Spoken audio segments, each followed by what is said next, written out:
কেটেছে বর্ষা, হয়েছে ফর্সা, এসেছে শারদা জননী।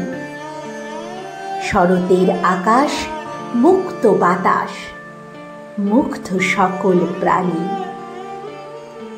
বঙ্গমাতা কি আনন্দিতা, নাচিতেছে যেন ধরণী।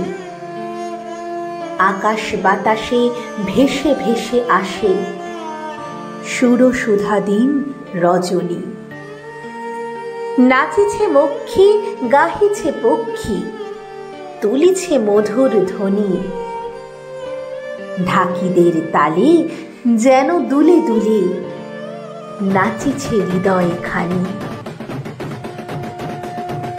আনন্দ ধারা হয়ে দিশাহারা নাচিছে জওয়ান জওয়ানি।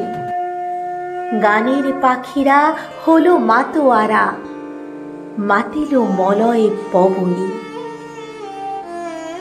শরৎ প্রভাতে নাচিতে নাচিতে এলো মেয়ে মোর শিবানী।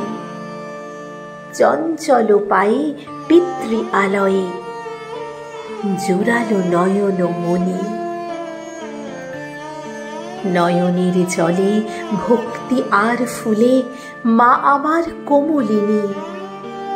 ত্রিশূল অসিতে অসুর নাশিতে মা মোর রক্ত নয়নী। পাপি তাপির সাজা মা দশভুজা, শিব শঙ্কর ঘরণী।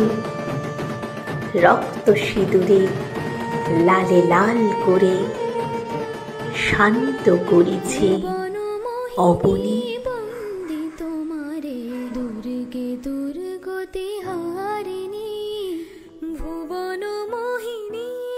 বাঁশ, খড়, কাদামাটি দিয়ে তৈরি প্রতিমার কাঠামো এবং তারপর মাটির কাজ, তারপর রঙের কাজ এবং সব শেষে মায়ের চক্ষুদান, এই সমস্ত বিষয় নিয়ে আমার ব্লগ রয়েছে 3টি এবং তারই সঙ্গে প্রতিমা শিল্পীদের নানান কথা নিয়ে আমার ব্লগ রয়েছে, যার লিঙ্ক আমি ডেসক্রিপশন বক্সে দিয়ে দিচ্ছি। সম্পূর্ণ ব্লগটি আপনারা সেখানে দেখতে পাবেন। আর একটি কাদার তাল থেকে কীভাবে অপূর্ব মূর্তি নির্মাণ করেন শিল্পীরা, সেই সমস্ত বিষয়, সেই সমস্ত কথাই রয়েছে আমার ওই ব্লগে। সমস্ত ভিডিওটা আপনারা সেখানে দেখতে পাবেন। এখানে যে ভিডিওগুলো দেখতে পাচ্ছেন, এই ভিডিওগুলো আমি তুলেছি প্রতিমা শিল্পী ভোলা পালের যে মূর্তি নির্মাণের জায়গা রয়েছে সেখানে গিয়ে আমি এই ভিডিওগুলি তুলেছি। তো আর এই ছোট্ট ভিডিও কবিতা কেমন লাগলো জানাতে ভুলবেন না। টাটা।